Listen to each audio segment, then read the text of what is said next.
What's going on, everybody? Welcome back to another episode of the Hoopers Lounge with Max and myself. A lot of the NBA offseason has wrapped itself up. We are past the heyday of free agency. The draft is behind us. The summer league is behind us. And we are getting closer and closer to the start of the 2026-27 NBA season. So, before we start getting into our predictions for this upcoming season, we want to look back at this offseason a little bit, point out some of the teams that improved, point out some of the teams that regressed, kind of find our winners and losers of this part of the NBA calendar. So, Max, I'll let you start us off. Who is your big winner of this offseason? Which I think we both have the same answer Easy, for this. easy, Who's the team you easy. think improved the most? And that would be Philly. I feel like we talked about this Yeah. last episode on LeBron. I'm not going to sugarcoat it too much. When you add LeBron and Jalen Brown and somehow keep your big three from last season, like obviously you're going to be the biggest winner of the offseason. Not many teams can say they did that. Getting LeBron was awesome, but I think their biggest feat this year was somehow fleecing their biggest rival for Jalen Brown. That to me is their biggest move of the offseason. Even though LeBron is super cool and nobody expected him to go to Philly, I still think Jalen Brown will mean more to this team overall, and I'm really excited. I also think they had a great draft. LeBaron Philon is a stud, and he's going to be awesome off the bench. And they didn't really lose any key contributors that I think will help them, contend for a championship next year. So I think Philly is by far and away the big winner of the offseason. And there have been rumors circulating. I know we talked last episode about their depth and them needing a backup center. I've heard Daniel Gafford's name in trade talks for Philly from Dallas. So if they're able to land Gafford in some sort of a move, I mean, this might be the definition of a perfect offseason. I mean, if they're able to land Gafford, this might be one of the greatest teams we have ever seen on paper in the history of the NBA. Kevin Durant was making comments yesterday saying how this team on paper is better than the 2016-2017 Warriors, which I don't really believe that. I think Kevin Durant is lying once again. But it is a conversation that is worthy to be had, and that says a lot. So if they are able to get a starting center as good as Gafford, yeah, this would be stupid. This would be a perfect offseason. But like you said, they are, I think, by far and away the clear winners. We talked about this a lot already, so I won't go into it too much. But acquiring two Finals MVPs in the same offseason and Jalen Brown and LeBron James is likely to make your team very better. I mean, that's all there needs to be said. Yeah. Yes, they're going to have to figure out who is the real number one option. Who are they going to go to in the clutch? Who's going to get thrown into the kind of that fourth or maybe even fifth option at times. And that may take some time to figure out. We might see them struggle the first half of the regular season as they figure out the kinks. But the second half of the season and a playoff team, this team should be an absolute buzzsaw if Nick Nurse can figure out how to best work these lineups and mix and match the players together. Regardless, Philly should be one of the most entertaining teams to watch this Yeah. year. Yeah, if you view, let's just look at their starting lineup, right? If you view Edgecombe as an all-star caliber player, which I think both of us do at some point in his career, they're going to have three all-star caliber players on the court at all times. Just think about like that ability. No other team in the league, I would say, other than maybe the Spurs and the Thunder, are going to have that ability next year. And I would argue the Thunder might not have three all-stars on the court at all times. They'll have it in their starting lineup, but at all times they will not have that. Same with the Spurs, right? Their starting lineup will have three all-star caliber players, but at all times, probably not. Philly is going to be able to mix and match their roster so well that I think, yeah, it's a no-brainer here for winners of the offseason. And I just want to preface my list. Winners and losers does not necessarily mean the best and worst teams heading into next season. It's more so Mm-hmm. what I think how they improved or how they did not improve throughout the offseason. So, like Philly, I do not think is the best team heading into next season, but I do think they have the best offseason of any team in the NBA. So I just wanted to make that clear. Yeah, agreed with you on there. I'm going to go into my big loser, though, and I don't think you're going to like to hear this, but it's the Golden State Warriors as my big loser of the offseason. Yaxel Lendenborg looks like a great pickup in the draft, right? So credit where credit is due there.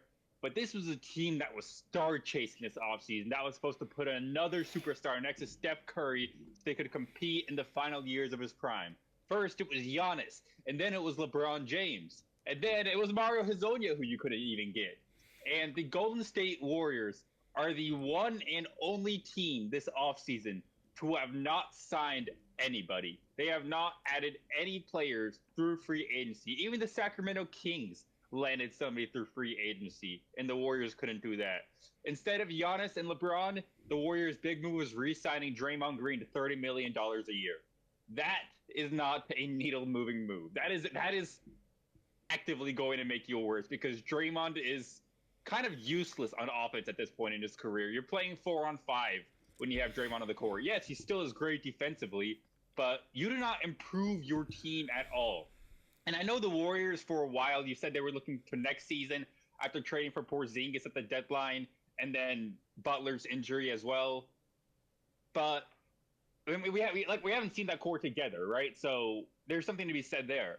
But for a team that has actively promoted themselves as star chasing, as trying to find that second fiddle to Steph, to not do anything this offseason, I feel like is a huge letdown. And you're a Warriors fan. I feel like you've been pretty let down. You can speak better than I can, but I feel like you've been pretty let down by how inactive the Warriors have been this offseason. Yeah, they were my biggest loser as well. I wrote them down right here. No bias here. They've had a terrible offseason, objectively. Just terrible. Like you said, they haven't signed anyone. They lost the sweepstakes on LeBron, and I think they were the biggest boom or bust candidate when it came to LeBron, with how much it would help them if they got him and how much it would hurt them if they didn't. And I think we're now seeing how much it's hurting them with LeBron going to Philly. And the thing that's pissing me off the most as a Warriors fan is I've got people now starting trade rumors about Steph Curry because of how bad this offseason's been, right? We've got people on social media saying that Steph needs to leave Golden State. I've seen mock trades with the Spurs that include 5 picks and De'Aaron Fox for Steph Curry, right? Like I've seen trades with Boston that include picks and Peyton Pritchard and all that good stuff for Steph to go to Boston. One, I don't think he's leaving. Don't think the Warriors would trade him. However, if he were to go in that direction, I don't know how you could blame him after the offseason the Warriors have had. They have been so terrible that Mr. Loyalty himself, Steph Curry, is now in trade talks. Just like that's how bad your offseason's been. Is that we're to the point where people actually believe Steph Curry wants out of Golden State. That's how bad your offseason was, and I agree with you. They are the biggest losers of this offseason for sure. Honestly, to me, the Jimmy Butler acquisition felt very similar to the Dame acquisition for the Milwaukee Bucks, as in a move that was supposed to keep your superstar happy, get him a second fiddle. It hasn't panned out, and now you're stuck in a position where you can't really move around. You don't have the flexibility to trade or sign players to expensive contracts in free agency, and now your superstar is just disgruntled because they're not able to compete with the moves that you've made, and you kind of put yourself in a lose-lose position. I mean, if Curry wasn't in the home stretch of his career, if he was 31 rather than 38, I think he would absolutely have to be traded for the Warriors if the Warriors want to escape purgatory for the next decade. He is at the tail end of his career, so I do think this, unlike Giannis, is an example where, as a franchise legend, you should ride him out. As long as he wants to stay at Golden State, he should remain in Golden State. The Warriors should have no incentive to move him unless he requests to be moved. But yeah, I cannot see a core of Curry, Butler, and Porzingis competing for a championship. And the Warriors' moves this offseason seem to incline they believe that trio can get them there. And that's just baffling to me. I don't understand that. And I mean, we'll have to see it. Well, again, we'll have to see it play out the summer. We still have never seen Butler and Porzingis take the court together alongside Steph Curry. Maybe they'll come out and challenge 73-9, right? We never know. But on paper, it seems like the Warriors could have done they were not in a position to just sit there and do nothing this offseason, and that's what became of it. Yeah, we're just approaching Steph averaging 35, 5 and 5 in a play-in game just to win. Like that's kind of what we're gonna need this year. It's very similar to last year when he was heroic in the play-in tournament. But yeah, it is frustrating. The one caveat I will say is Steph and Jimmy won a playoff series 2 years ago, and if Steph didn't get hurt against Minnesota, they won Game 1 on the road in Minnesota. So if Steph doesn't get hurt in that series, who knows? Maybe the Warriors are playing the Thunder in the Western Conference Finals 2 years ago. Who knows? But I agree with you. The trio of Butler off the ACL, Porzingis and Steph is not getting out of the second round. They could probably win a first round playoff series. They're probably not getting out of the second round in the West. Again, all depends on matchups, all depends on who they're playing, but yeah, I don't see them being a contender, I guess, is what I'm trying to say. And it's very frustrating as a Warriors fan. But we did get Yaxel, so like it's not like we haven't done anything, but it's just not a good look for the GM and for the entire front office. Now, we'll move on to another loser of the offseason. And I'm glad you said earlier that this isn't a testament to how we think the team will do, and this isn't the worst teams in the NBA, because I have the Oklahoma City Thunder as another one of my losers. And yes, you said that, and that does not mean that this Thunder team is going to miss the playoffs or enter a rebuilding phase or anything like that. The Thunder are going to come out, win 60 games next year, and compete for a championship. That's not going to change. But in terms of teams that have lost things this offseason, Thunder have lost just about as much as any team. They've had to trade away a lot of players just because of the amount of young depth they've have. But you have Aaron Wiggins, Lou Dort, and Isaiah Joe, three very good role players, and the only thing you could get them for was second-round picks. Right? There wasn't a lot of acquisition there. You could have traded them away for a lot more, but you had to trade these players in order to fit more. You just had too many talented players on your team. You had to give some away for basically nothing. Unfortunate, but you lost a lot of role players that have led you to your success over the last 2 years, to your NBA title in 2025 and the Western Conference Championship in 2026. Aaron Wiggins started a few games with Jalen Williams out with his wrist injury and his hamstring injury that he was dealing with for much of the year. So the Thunder have lost 3 critical rotation pieces. And yes, they have so much depth. They can probably fill them out pretty easily. But the draft picks that they had this year, Ade Mara and Bennett Sturts, neither of them exactly looked like summer league standouts. Neither of them looked particularly impressive. And these are 4th and 5th year guys who should have come out of college already developed and practically a finished product. So I feel like depth is a surprising concern, an unexpected concern for the Oklahoma City Thunder after this offseason. And they're going to need some of their guards to step up into big roles. Jared McCain, Nikola Topic, Thomas Sorber at the center position. Maybe he can play at the 4. But some of these players that have been sitting on their bench the past couple of years are now suddenly going to be thrust into important roles. And, for a championship competing team, I don't know if that's necessarily ideal, having unproven players in those important roles. Yeah, the Thunder definitely lost a ton. I didn't have them on my list of losers. Didn't have my list of winners either, but I more focused on what teams did not add more than what they lost. But I totally hear where you're coming from with the Thunder, and I think there will be a learning curve for some of the players on their roster. But I'll talk about a team that I didn't think added anything, and that's the Houston Rockets for me. I think they're a big loser of the offseason. For a team that was a terrible offense down the stretch, a team that couldn't shoot threes, their best free agent signing was Marcus Smart. Make that make sense. Like, they went out and acquired 0 shooting, 0 help. The best thing for them this offseason is that Fred VanVleet is healthy. That's the best thing that's happened to them this offseason. And we both were not thoroughly impressed with the Alperen Şengün and Kevin Durant pairing last year.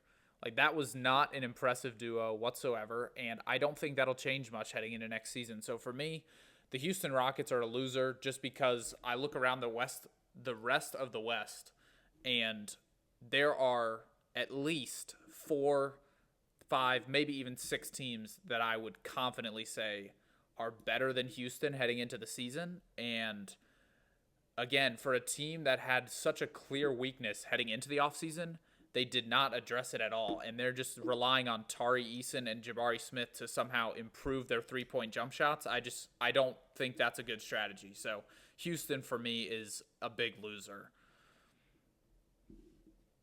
I don't see Houston as much of a loser because I think the reintegration of Fred VanVleet into the lineup is going to be huge for the Rockets. Yes, we didn't love the KD Şengün pairing, but that was without a traditional point guard after VanVleet's injury. Amen Thompson, he didn't exactly thrive in a traditional point guard setting with his complete lack of a jumper. And Reed Shepard in year 2 was not ready for starting point guard duties.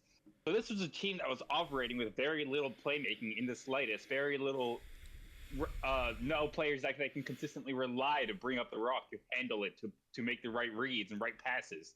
Fred Van Vliet, just by getting healthy, changes all that for the Rockets. This is a veteran championship winning former All Star point guard. He will immediately come in and bring a calmness to the offense that I don't think they really had last year, aside from giving the ball to Kevin Durant and hoping that one of the greatest isolation scorers can work magic with it. Now they're going to be able to, I think, run a more coherent offense, or at least that's what the hope is.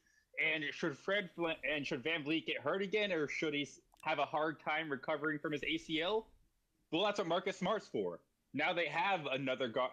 Now they have a point guard, who they can comfortably put it and say, "Hey, we need you to kind of manage the offense, handle the rock, make the right reads." That's not something that Amen Thompson or Reed Shepard could do very well last year, and now they have two guards that could do that. So yeah, Houston isn't a winner or anything, but I don't think this is a team that necessarily had to make a move, unlike the Warriors. I think after Van Vliet's injury, it will be like, all right, let's see what this team can do this year. It's kind of a wash year, and then we're gonna get our point guard back next year and be able to just have a lot more calmness and consistency on the offensive side. Because the Rockets' offense was anything but consistent last year. I think Van Vliet is going to change that dramatically this year for the Rockets. Yeah, no, Van Vliet's definitely going to help. I would say from an organizational standpoint, though, the Rockets' core in terms of age is very similar to San Antonio and Oklahoma City. And I don't think you can just let OKC and San Antonio run away with the West the next 5 years. Like, that's why you went out and got KD last year, right? That's why you needed to improve this year, because last year was such a disaster. Fred Van Vliet's injury was obviously a part of that, but I don't think that's the whole story. And I don't think either one of us would sit here today and say Fred Van Vliet moves the Rockets onto the level of those top two teams who have a very similarly aged core as the Rockets, with Amen and Şengün and Jabari Smith, right? Like, that is the core of the team. And then you have the veterans that they brought in to help elevate that core. And I don't think they did anything to help Şengün develop this year. They didn't do anything to help Amen Thompson develop this year, because if what you're saying is true, if Van Vliet takes all the playmaking ability, you basically wasted a year of Amen Thompson when he could have been developing as a shooting guard, right? You just wasted a whole year of not developing Reed Shepard because you kept him on the bench and chose to put Amen Thompson in. So for me, I hear what you're saying about Fred Van Vliet, and he will make a difference this year, no doubt. But I do think they needed to make a move just to keep pace in the West, because we look at 5 years down the line when Wemby's in his prime and Jalen Williams is in his prime and Alperen Şengün should be in his prime in about 5 years. But if the Rockets do nothing in these next 2 to 3 years to help develop their core, they will not be on the same level as the other young up-and-coming teams in the West, and that's where I think they failed this offseason. Okay, I'll give that to you. I mean, regular season wise, 2 years ago they were the 2 seed, but they still couldn't win a playoff series. And then once again, last year they failed to win against the Lakers. So yeah, getting Fred Van Vliet back might help in the regular season, but even in their best regular season since the James Harden days when they got the 2 seed, they couldn't win a series. And that's what really matters at the end of the day. It doesn't matter how good you are in the regular season if you can't win in the playoffs. So yeah, I'm not sure if they made a move this offseason that's going to help them when they get to that point of the year.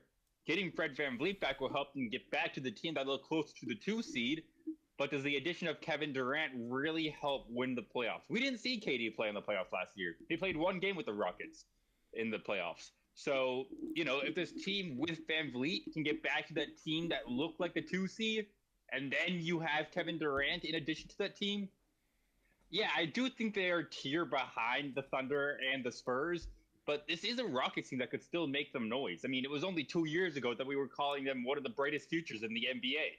I think they still realistically have that, even if, yeah, the development of Shepard and Thompson hasn't necessarily gone to plan. And yeah, they might have wasted a year of Amen Thompson's development by playing him in a position he wasn't comfortable in. right? But they tried playing flag at the point guard. Giannis started off at the point guard in his career. It's an experiment, right? You're seeing if it works and if it doesn't. You give it a year. He's still young. You're seeing that, okay, maybe he's not made to be a pure point guard. Now we can put him in as kind of a combo guard. That's, I think, his best role for the rest of his career. It gave you an answer. I don't necessarily think it was a waste if it gives you answers on what the player's future and what his future role can look like. Um, yeah, the Rockets, like they're not on the Thunder or the Spurs level. One of those two teams, I think, is very safe to say it's going to be the Thunder or the Spurs that come out of the West.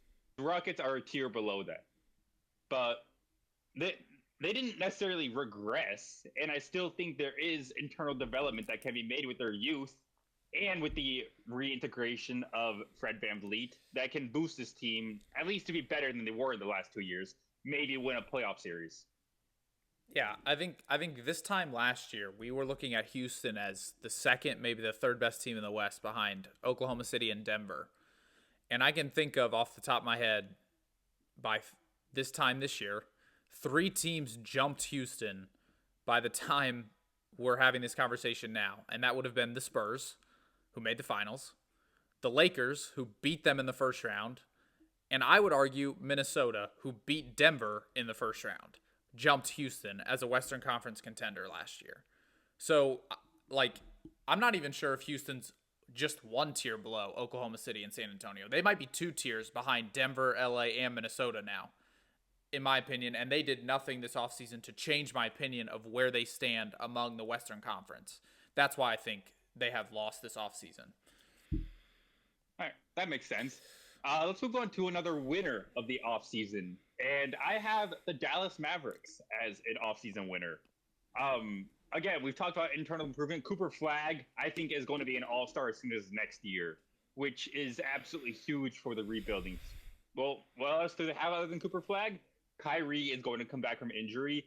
They hired Dusty May, who I know college coaches haven't had the greatest reputation in the NBA in recent years, with Billy Donovan and John Beilein absolutely flaming out. But I am very high on the Dusty May hire. I think this is a guy that knows the X's and O's of basketball. That's really what helped Michigan kind of elevate to that next tier after they moved on from Juwan Howard. I think Dusty May is going to have a very smooth transition into the NBA, and it's nice when you have a generational talent in Cooper Flag that is going to help ease your transition to the NBA. But what really made the offseason of Dallas, I think, a really good one is the acquisition of Risha Shea. Now, I know he had a very, very disappointing second year, right? I think he got some DNPs towards the end of the year for the Atlanta Hawks. But this is a guy that was the former first overall pick just 2 years ago. He finished second in Rookie of the Year voting behind Castle. And he's shooting over 40, and he shot over 40% from three in his rookie year. Now, last year, yeah, his three-pointing fell off a cliff. Maybe in a new setup, in a new phase where he doesn't exactly have the pressure of being the first overall pick for Dallas, maybe Risha Shea can kind of tap back into that potential that we've always known he had. I've compared it to Michael Porter Jr. throughout his career, Nate Ahmet more recently, and if he can be that third option, that consistent third option on Dallas behind Kyrie and Cooper Flag, that's not a bad big three for Dallas to have. That's a big three that they could make some noise in the Western Conference with. Maybe even make a top 6 seed and get out of the play-in game altogether. I don't know. A lot of ifs about Dallas, right? We still have to see how Dusty May even looks in the NBA and how his system looks. But I am a fan of the moves that Dallas made to improve the team around Cooper Flag. Were they the right moves? To be determined. But they are making moves to immediately try and contend, and I like that for the Mavericks. I think they're in a good place. Yeah, Dallas was on my honorable mentions list for winners. I know you said to pick 3, so they were literally number 4 on my list, but I love everything you said and could not agree more. The Risha Shea signing for me is what took them over that hump to really be in the winners' contention, and I do think he's going to take a leap this year, and he's going to be maybe their best three-point shooter this year. I don't know. Like, he could be on that role of the team's best three-point shooter this year. So excited to see him in a new uniform, a new fresh start, and we knew his time in Atlanta was coming to an end. So I'll move on to my next winner, and this is a little bit of a hot take, I think. Maybe you won't think so, but before the LeBron sweepstakes, the biggest sweepstakes were Giannis. And so I have Miami as a winner. And I know their roster is far from complete. They have a serious lack of depth and shooting right now. But when you're able to add a guy like Giannis, you've won the offseason.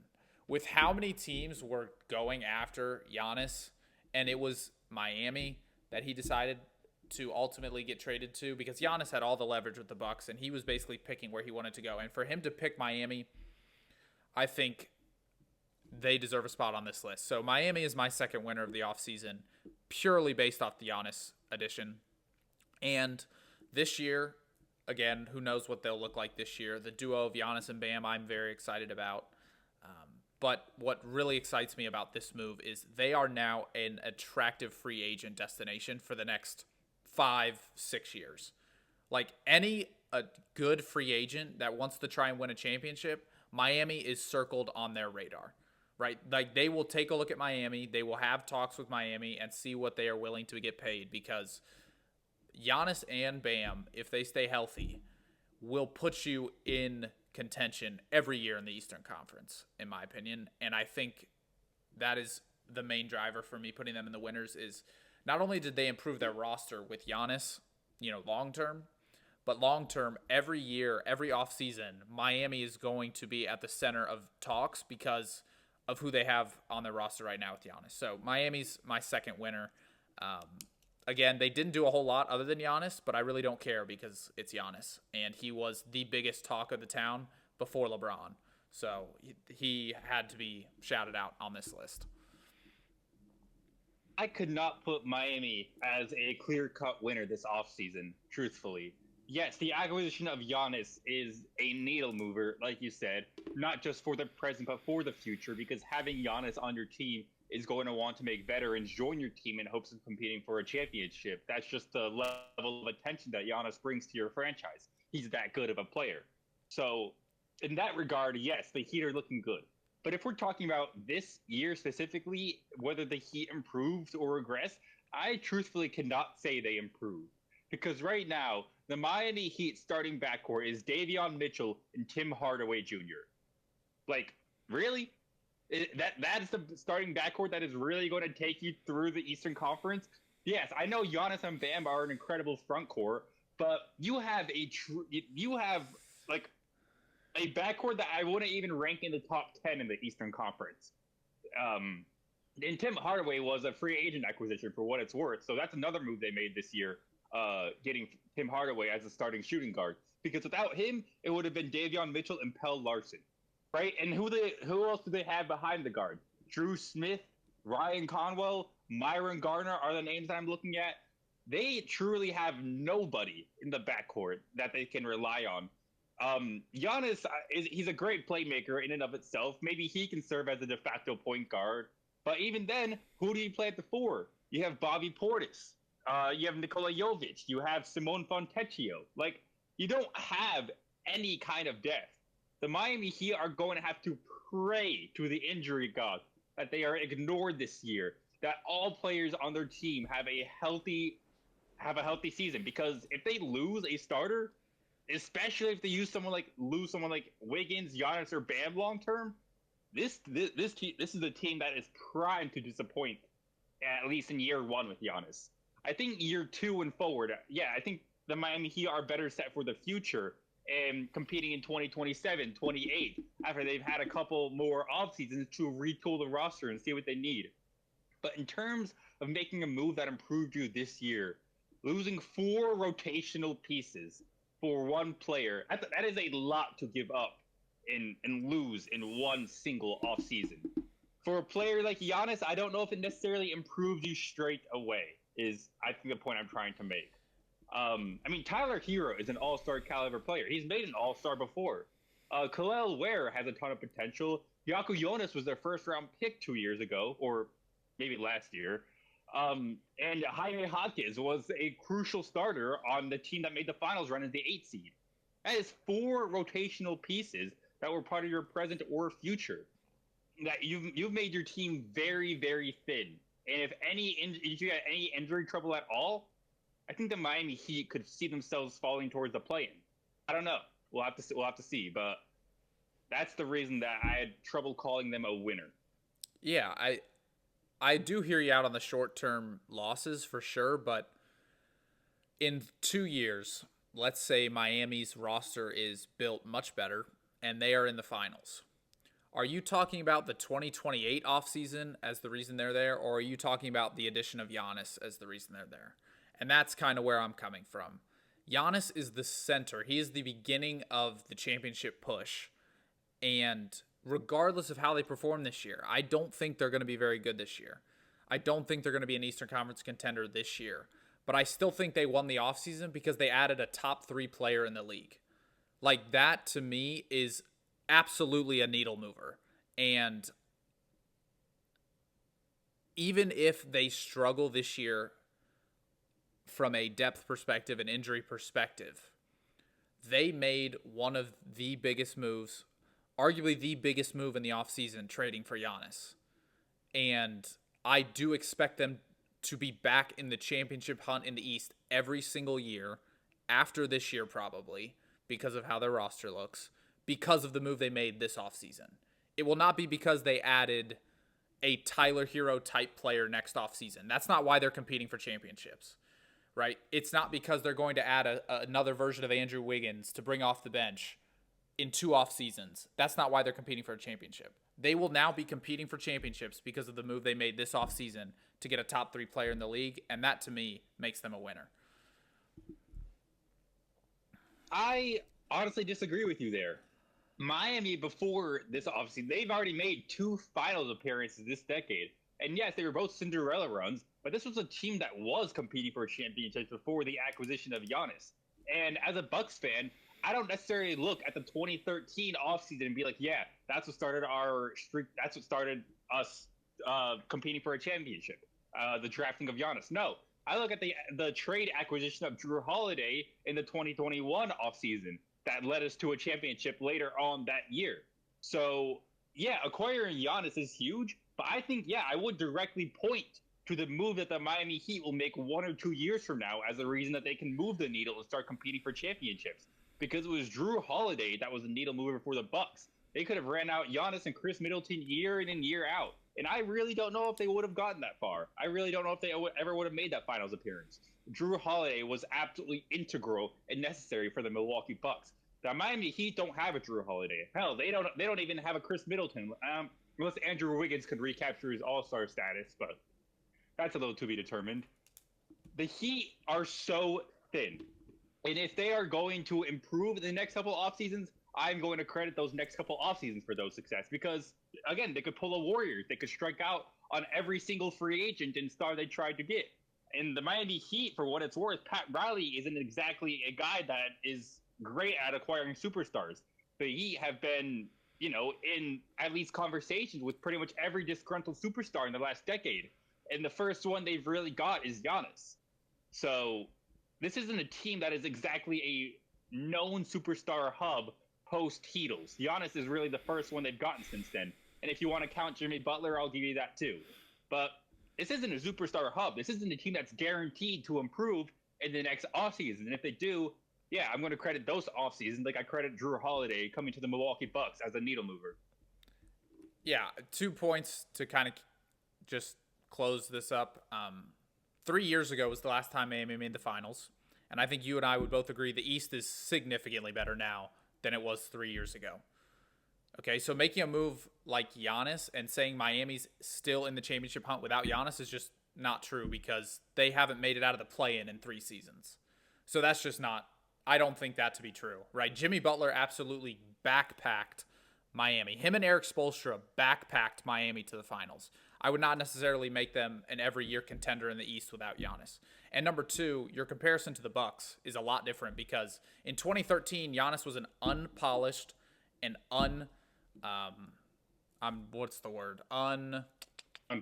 undeveloped prospect. That's the word I'm looking for.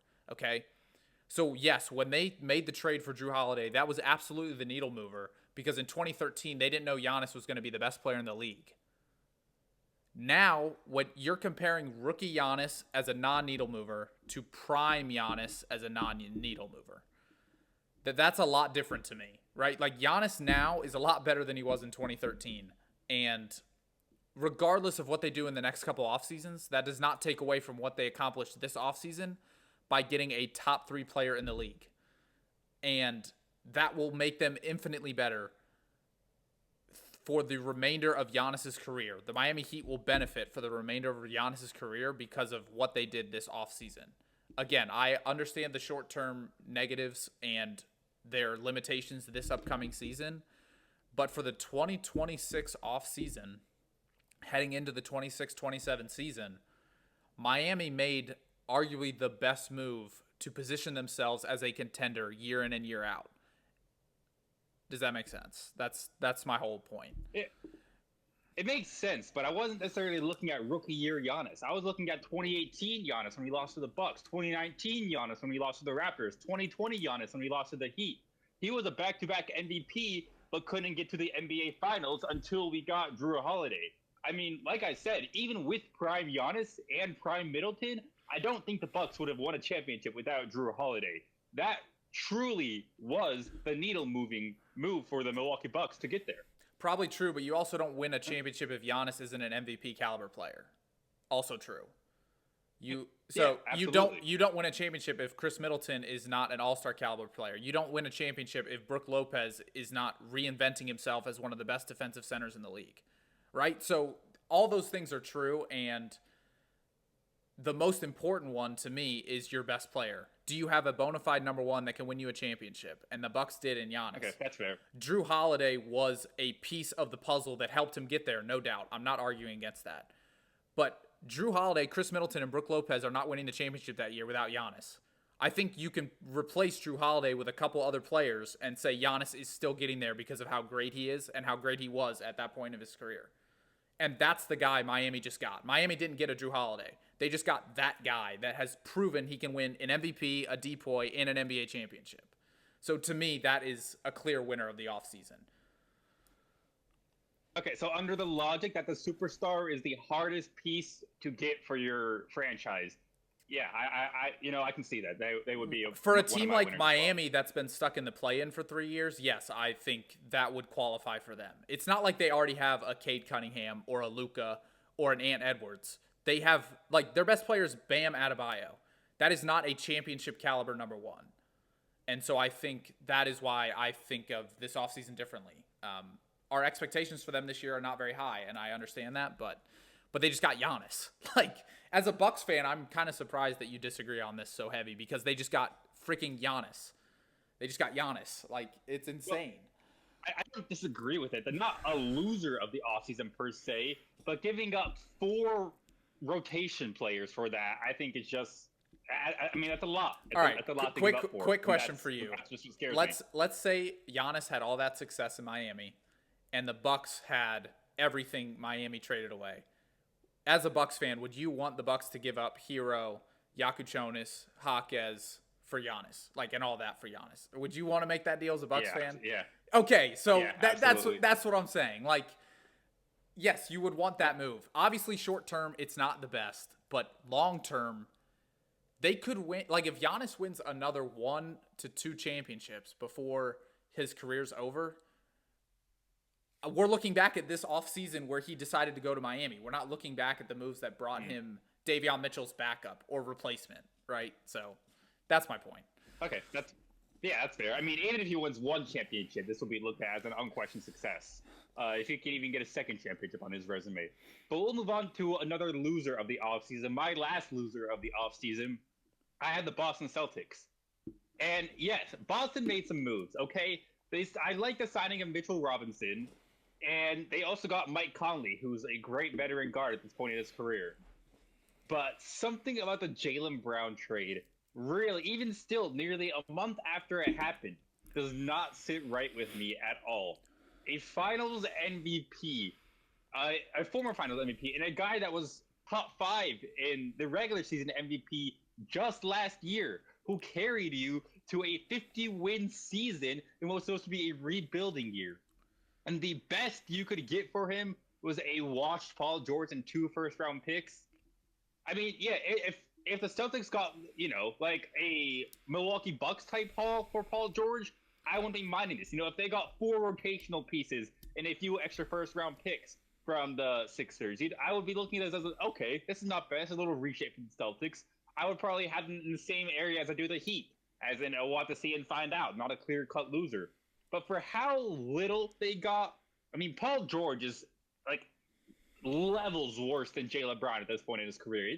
He has multiple tiers behind what Jaylen Brown can contribute to a team.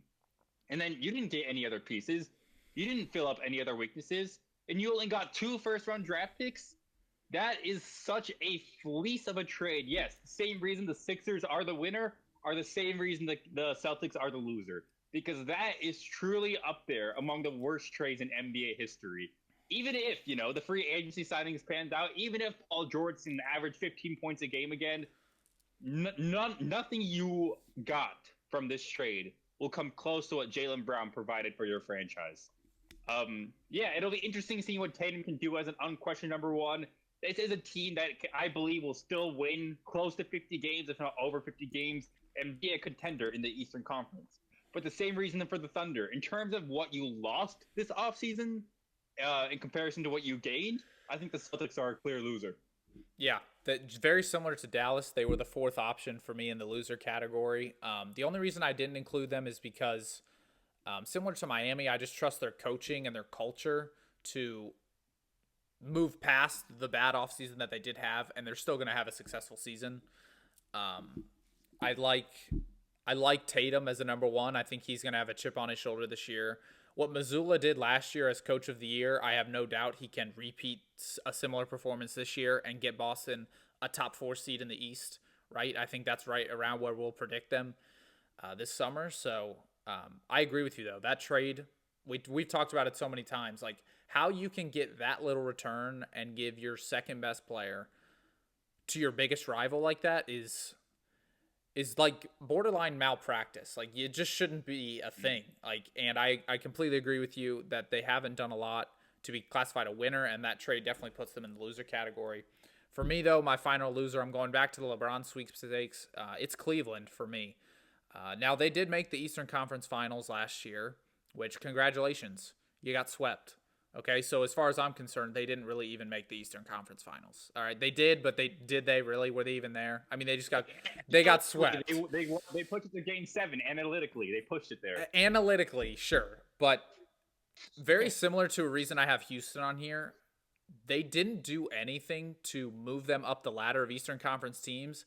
And when I think of Indiana's coming back, Philly got a hell of a lot better. Miami added Giannis. Right? Charlotte is, in theory, going to be better this year. You still have Boston as a threat. Oh, and by the way, the defending champs are in the East, the New York Knicks. And the Cavaliers have done nothing to improve their roster. It's a lot of free agents leaving and them replacing them with similar caliber players. Right? They are running back the big 4. Well, actually, I don't know because they haven't re-signed Harden yet, but I assume they're going to re-sign Harden. So they're running back the big 4. In my opinion, their coaching staff is not great. And their best wing defender, Dean Wade, is no longer on their team.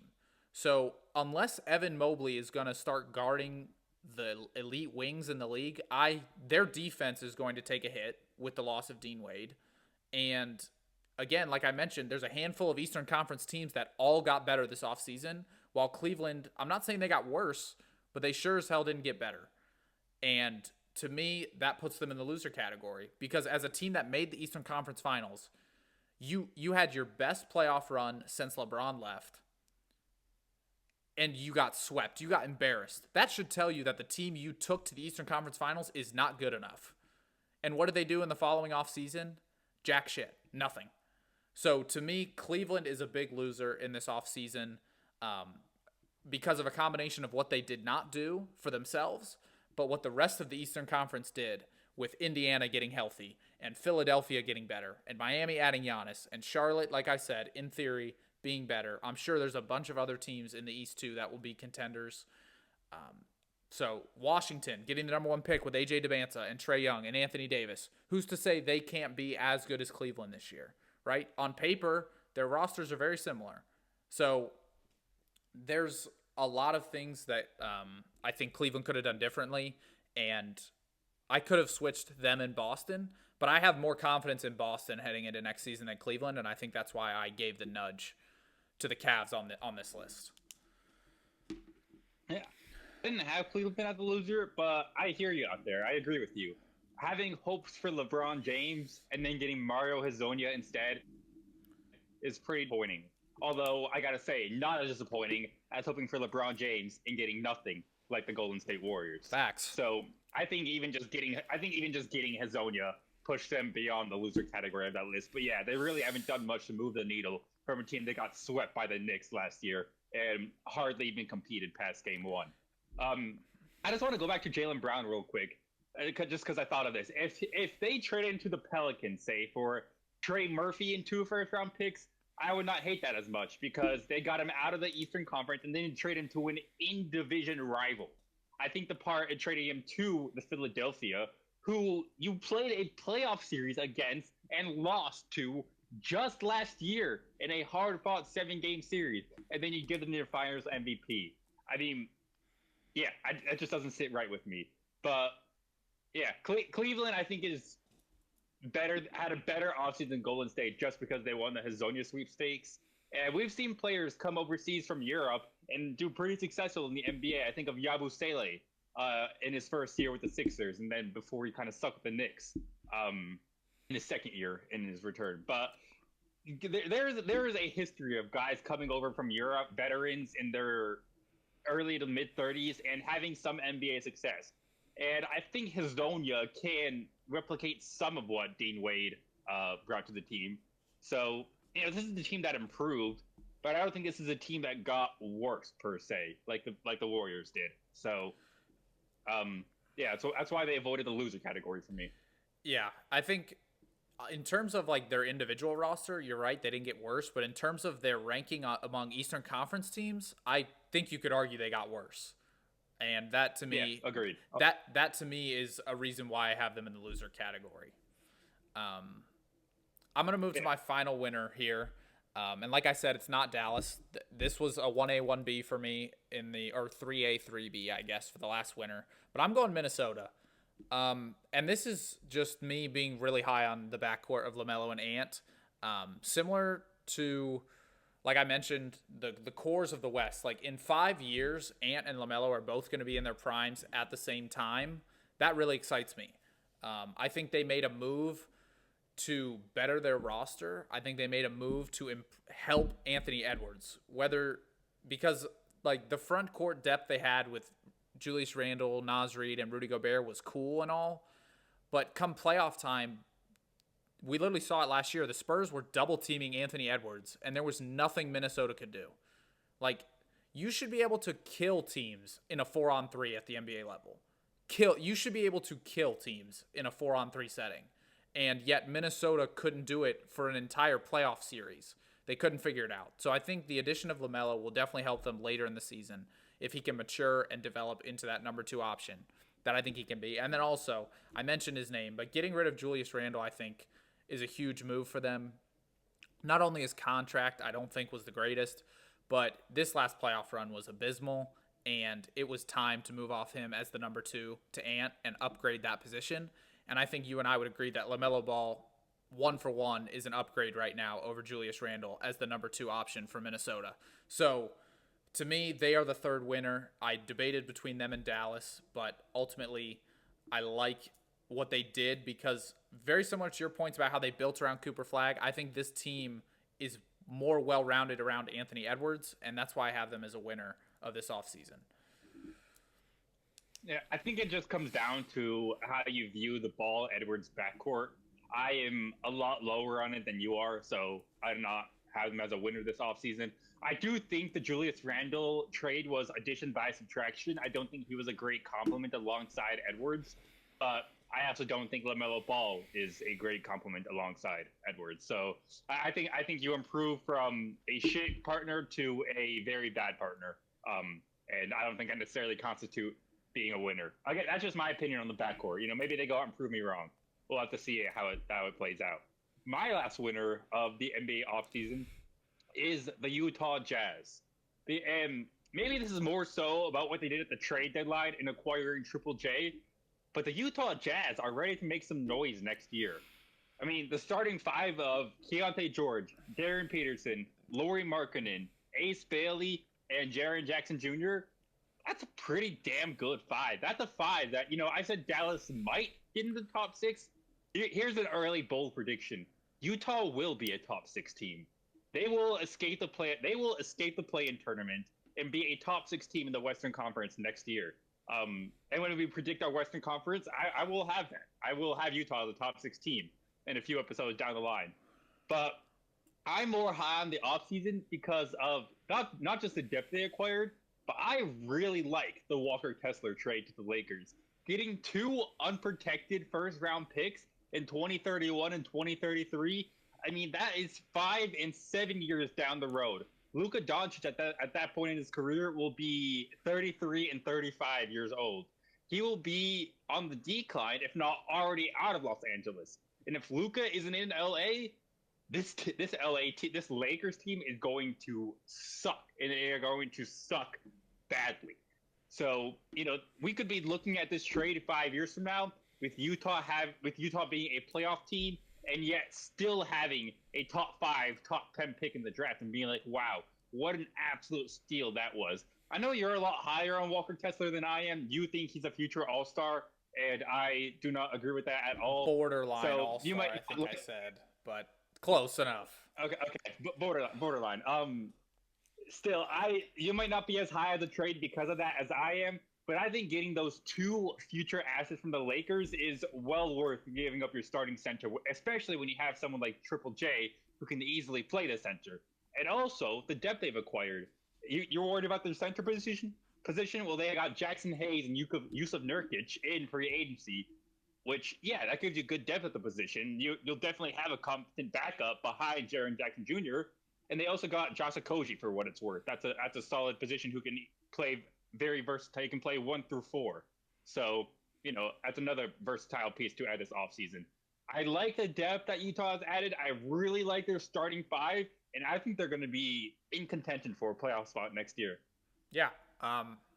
I remember we talked about the Walker Kessler trade, and I said it was a win-win for both teams. So I'm definitely not more on the Lakers side than Utah. I think I'm right down the middle because of how high I am on Kessler, but also the return they got for him is amazing. And that is a part of the reason why they definitely are not a loser of the offseason. Obviously, Darren Peterson looked electric in the Summer League, which helps their case as well. I'm a little iffy about they're like a Walmart version of the Sixers, kind of. Their starting 5 on paper is there's no holes in it, but they're all pretty much unproven so far, other than Markkanen and Jaren Jackson. But those guys aren't a number 1 on a championship team either, like LeBron or Embiid, technically, or Brown, whoever you want to classify that. So, on paper, they have every position is filled in the starting 5, very similar to a Philadelphia, right? And I hear what you're saying. Not as high on them as you are. I do think they're a play-in team this year.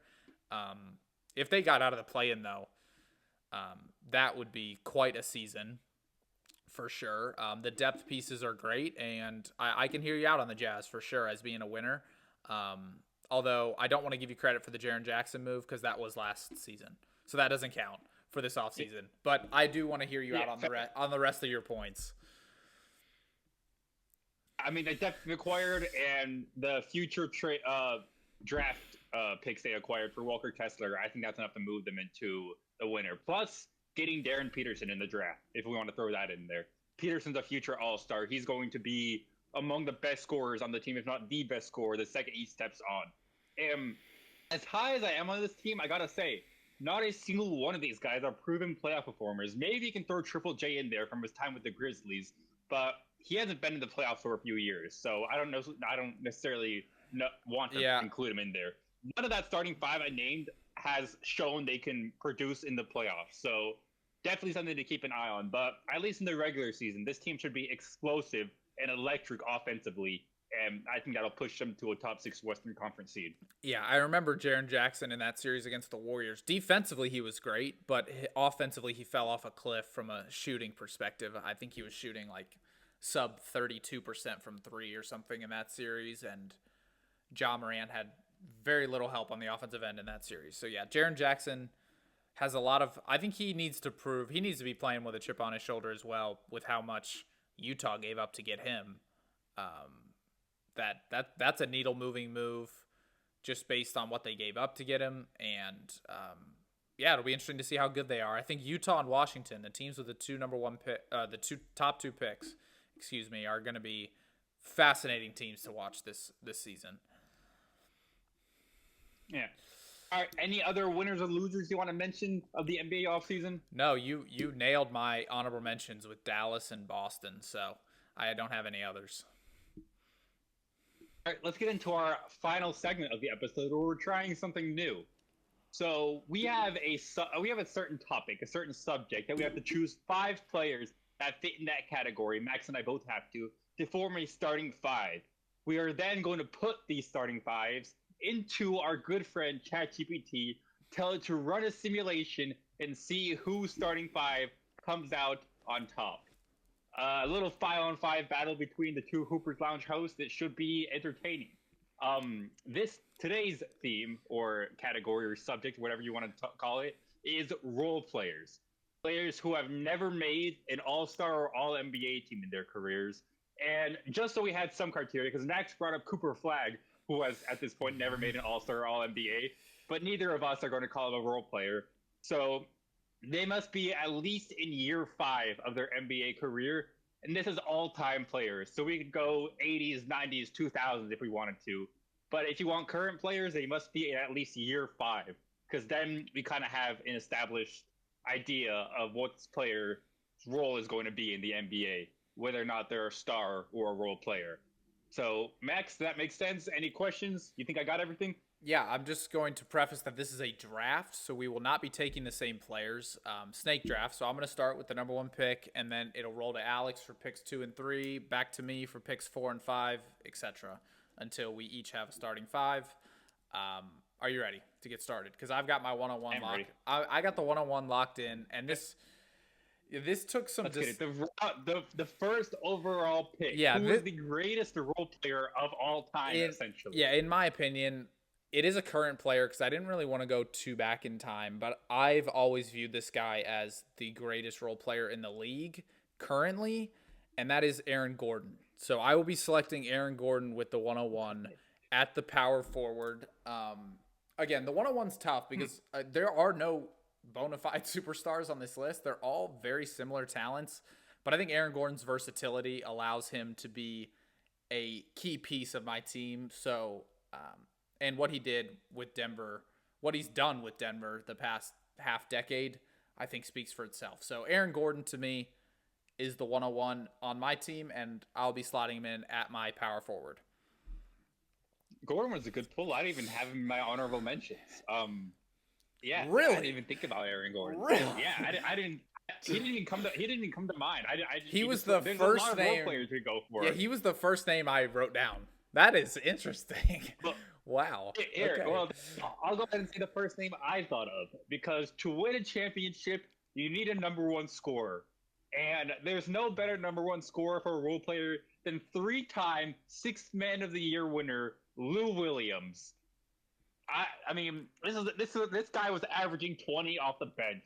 So imagine what he can do as a de facto number 1 option on this team. Easy 30-point per game average for Lou Will. Get him some Magic City wings, he'll be an MVP contention. So with the second pick of the draft, in my first pick, I'm going to take Lou Will, then I'm going to slide him at the 2. And now I'm going to go into my interesting pick. Okay. Because what if I told you that there was a guy who has never made an All-Star or All-NBA, but is in the Hall of Fame? Interesting. That'd be a hell of a pick, right? That'd be a hell of a pick. You would think so. At my center position, we are going with Arvydas Sabonis, father of Domantas Sabonis, who played most of his career in Europe before coming to the NBA in his early 30s, I want to believe. He was already out of his prime, but he was still, a very, very good NBA player. And his success in Europe got him in the Naismith Basketball Hall of Fame. Truthfully, I don't think role players can get much better than that. So I'm going with Arvydas Sabonis at the 5 with my number 2 pick. All right. All right. I like those polls. I didn't have either one of them written down. Again, that's a little bit older. Lou Will, great points about the scoring. Sabonis, don't know much about him. But because you took your center, I think I can hold off on picking my center until probably the end. And so I'm going to go backcourt heavy, unless you rip a 2-center lineup, which I don't think would be smart in this draft. The center, I have a couple names, but I'm going to rip 2 names here that I actually really like and really compliment my team. I'm going for a defense-heavy draft, I think. Because of the role player kind of category, a lot of these guys like specialize on defense, and I think that's where they're going to be at their best. So I'm debating whether to put this guy at my 1 or 2. I'm going to put him at the 1. I'm going to let him handle the ball. Give me Derek White. Elite shooting. Oh, no, it's on my team. Elite shooting guy. No. Obviously was a key part of Boston's championship team, but I'm going to rip Derek White here to play my 1. What he's done with Boston offensively has been really exciting, and we always knew what his defensive capabilities. Not good. We need to retool. we also knew what he could do defensively. So Derek White at my 1 feels really good, and the tandem of him and Aaron Gordon, like I'm okay with that. And then here's my first retired player that's going to slide into my small forward. This guy can guard 1 through 4, no questions asked.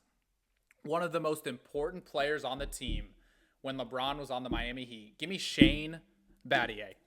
Never made an all-star game. Ooh. He is going to be a locker room guy. He's going to bring everyone together, and he's going to clamp up Lou Williams all day. All day. Give me Shane Battier. You just give me Shane Battier. Whoever your number 1 scorer is, I presume it's Lou. Give me Shane Battier as my lockdown defender. Hey, you know what? Shane Battier might have the ugliest jump shot in the history of the NBA, but he is indeed a lockdown defender, so I'll give you that. I actually had Derek White at my 3, interestingly enough. Okay. Not either one of my guards, but yeah, that's unfortunate. We had to pivot. I honestly think this might have made my team better, though. Oh, wow. Because I got to think of some current small forwards that have never made an all-star game. And you know what? There is one on the defending champion who is going to complement my team so well. We are going to go OG Anunoby at the 3. This is about as good as you can get for a 3-and-D guy. And I think that's an upgrade over Derek White. So thanks for taking him off my hands. I appreciate it. Recency bias for sure, because if this was 2024, I think we'd have Derek White over OG. But hey, recency bias. I get it. Okay, and then I would have Herb Jones over Derek White. So we would have made it work. We would have found something. And then I feel like I need to get my point guard because my 4 is not particularly important on this team. But I need somebody to handle the rock. Somebody with deep playoff experience. I need a veteran who has played in the biggest games in the NBA Finals. And after a while of searching, I found my guy. Give me Jason Terry, former Mavericks point guard on the championship-winning 2011 Dallas Mavericks team at the 1. Jason Terry is my point guard, and all he has to do is give the rock up to Lou Will without turning it over. I don't need Jason Terry to do much scoring. Just give it to Lou Will and OG. Let him, and Arvydas Sabonis is a great playmaker in and of itself. So, I mean, honestly, Jason Terry doesn't need to do anything. Just, just dribble the ball up the court, give it to Sabonis, and let him find our scores. I like Jason Terry at the 1. All right. Your team's looking pretty sharp. OG was definitely a great pull. That was the one. I knew I was forgetting someone obvious, and that was the one. So these are going to be my last 2 picks of the draft. I need my shooting guard and my center. So I'm going to start with my center. Alex, this is one of my favorite players in the league today. He's somehow, he's not an all-star. Like, the way he plays is not like an all-star, but he is an all-star caliber player in my eyes. Give me Ivica Zubac at center. Absolute dog. Walking double-double. All right, he's going to give you a great role player. He's going to give you 16 and 12. And next to Aaron Gordon, I feel like those two are just going to dominate the glass. they're just going to dominate the boards. So that's my starting front court. And then at the 2, to round out, I'm between 2 players. And do I want to go with one of my Warriors goats, or do I want to go with just an absolute flamethrower to round out my squad? I don't know. No. Someone way better than Brandon Podziemski, and someone I would trade for Brandon Podziemski in a heartbeat. And that's where I'm going. Give me Sean Livingston at the starting shooting guard. He's never made an All-Star game, and one could argue in 2015 that he was the sixth man of the playoffs, obviously, but he had some great playoff games for us. One of the most unguardable mid-range jump shots. He's basically like DeMar DeRozan if he was like super athletic and could dunk over people too. That was Sean Livingston. I'm going to let you pick your last pick so I don't spoil who I was between, but to round out my 5, I've got Sean Livingston at the 2. I like Sean Livingston. I mean, people forget before his absolutely devastating knee injury, which, by the way, might have been the worst injury in the history of the NBA. He nearly had to have his leg amputated. It was horrible. But prior to that, this was one of the up-and-coming star guards of the NBA. The injury derailed things, but Livingston at one point had a really high ceiling. It even post-injury, like you said, absolute dead-eye from the mid-range, even when his knee kind of gave out and his athleticism wasn't very much there. Not a bad pull at all. For my last pick, and at the 4, I struggle to really think of anybody at the 4. I feel like every guy I looked up had one All-Star name, or one All-Star to his name. I thought I was going to go Dennis Rodman here, but Dennis Rodman has made 2 All-Star games. Very upsetting to find out. So after a while of searching, I found a guy. I don't feel great about it, but I think I could do a lot worse. I'm going to go Lamar Odom at the 4. Former Lakers player, and honestly, I most know him for overdosing and almost dying a few years ago, rather than anything he did on the NBA court. So that may not be the greatest testament to my starting power forward, but this was a guy who played in NBA Finals alongside Kobe, alongside Pau Gasol. I mean, he's got experience in the biggest games possible. I think he can compete with Aaron Gordon on the glass. At least Aaron Gordon, I'll admit, it was a much better pull at the power forward than Odom was. But, I feel like I don't necessarily need a scorer or a guy to handle the rock. I need a good energy guy, a good hustle guy, and I think Lamar Odom can fit that role. While Lou Will and OG kind of handle the scoring, and Terry and Sabonis kind of handle the playmaking. Lamar Odom will be my hustle, energy, Thanasis Antetokounmpo type guy in my starting 5. So yeah, there we go. I feel like 1 through 5 we built very complementary teams. The guy I was between, other than Sean Livingston, I was thinking about throwing Isaiah Joe at the 2 because he's an absolute flamethrower, and he would just pinch in 15 points on 5 threes every night for me. But I went with Sean Livingston for a little bit of my Warriors. Yeah, I was thinking C.J. McCollum was my big honorable mention. I think he is the best player in the NBA today that has never made an All-Star game. Maybe not like today, but like based on what he's achieved throughout his career, like how Mike Conley had that role for years before he got his spot. I think that's kind of C.J. McCollum at this stage in his career, the best player to ever make an All-Star. But I'm going to share my screen now, and we are going to put this into ChatGPT. ChatGPT. This might be which rigged. Team. Alex might have bought the pro version of ChatGPT and sent it a little extra, something. It's actually the first ChatGPT prompt on the Hoopers Lounge. So as you can see, there's absolutely zero rigging. It's the prompt I put in before, just so you can see. You can see the screen, all right? Yep, we got you, loud and clear. All right, so yeah, that's what I put. This hypothetical 48-minute setting, game result, box score, no fatigue, injury, substitutions. So Derek White, Livingston, Battier, Gordon, and Zubac. Team 2. I'll go through my honorable mentions while Alex is typing in. I thought about Alex Caruso for a little bit of defense. I thought about, for other shooting purposes, what about Steve Kerr?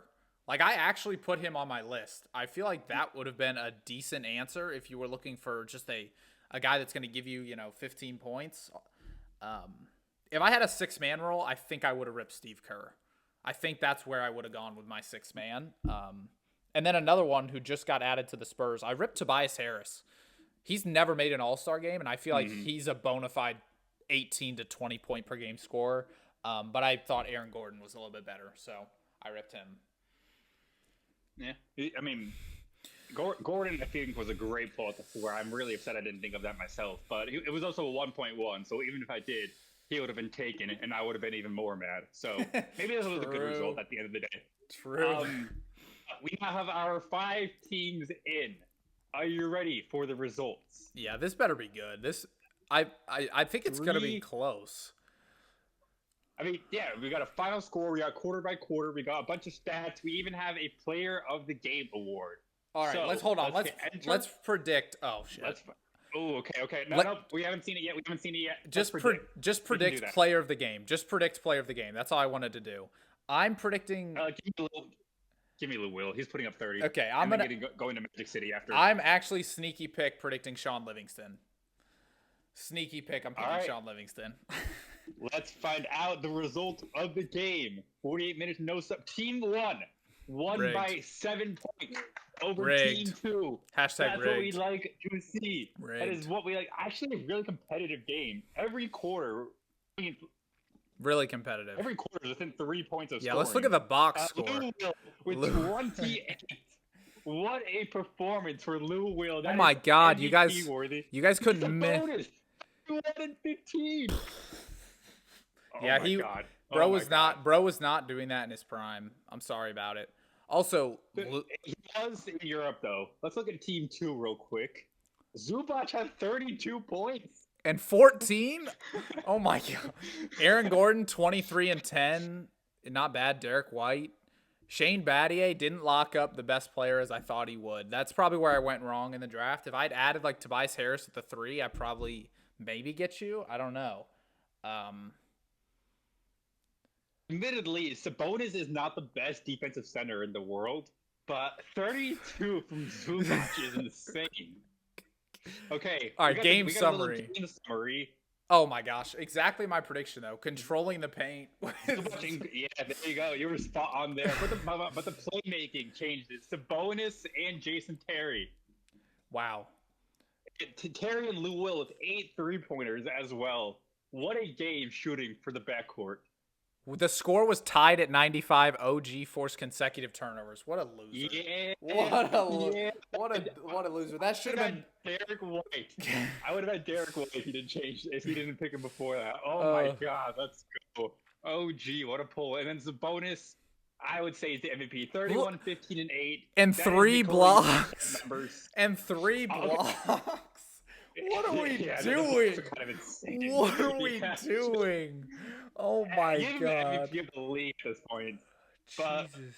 I mean, Sabonis was like the OG Jokic, the OG playmaking center, and the OG kind of stretch 5. So the offensive production I can see, and considering that Zubac had 34, that's kind of insane as well. I mean, 32. What is Zubac's career high? Is it 32 points? It's Did he definitely just set a career high in the simulation. it's definitely higher than 32. I don't know, but Yeah, 35 Yeah, is his career high. okay. He's dropped 35. Okay, well, Zubac got close. Sabonis needs to improve that defense, and but shout out to him and Lou Will for carrying my offense. That was a lot of fun. I like that segment a lot. We should do that again. That was good. The draft style and then ChatGPT, I knew it would be rigged. I just had a feeling. Like it was rigged from the start. It was rigged from the start. Yeah, it was rigged once I found the Sabonis loophole. I got a Hall of Famer on my role player team. What can you even do about that? Zubac played as good as him though, so I feel like I found a center that countered him as well as I could have. Like the 8 assists, 3 blocks though is just criminal. Like that is criminal. All right, but that'll wrap up this episode of the Hoopers Lounge. We hope you guys enjoyed. Let us know if you agree with our winners and losers and what teams you think won the NBA offseason and will improve the most in this coming season. We are now in August, so less than 2 calendar months away from the start of the NBA season. And yeah, it should be fun. Stay tuned for our predictions in coming weeks for this upcoming season. We have a lot of those coming up soon. And until then, we'll see you all next time. Peace out. Peace.